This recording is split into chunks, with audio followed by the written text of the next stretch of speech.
സുബഹിക്ക് മുമ്പ് 2 റകഅത്ത് സുന്നത്ത് നിസ്കരിക്കണം. നിസ്കരിച്ചിട്ട് ഞാൻ ഈ പറയുന്ന ദിക്ർ ഒരു 41 പ്രാവശ്യം നിങ്ങൾ ചൊല്ലുമെങ്കിൽ നിങ്ങൾ എന്നും മരണപ്പെട്ടാലും ലാ ഇലാഹ ഇല്ലല്ലാഹ് പറയാതെ ഈമാൻ ഇല്ലാതെ ഉറപ്പായിട്ട് നിങ്ങൾ മരിക്കൂല.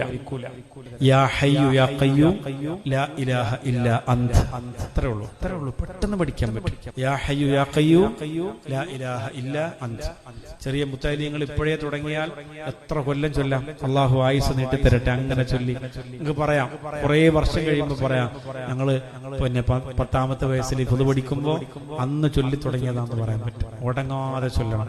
സുബഹി നിസ്കാരത്തിന് മുമ്പുള്ള 2 റകഅത്ത് സുന്നത്ത് നിസ്കരിച്ചിട്ട് ലാ ഇലാഹ യാ ഹയ്യു യാ ഖയ്യൂം ലാ ഇലാഹ ഇല്ലാ അന്ത യാ ഹയ്യു യാ ഖയ്യൂം ലാ ഇലാഹ ഇല്ലാ അന്ത യാ ഹയ്യു യാ ഖയ്യൂം ലാ ഇലാഹ ഇല്ലാ അന്ത.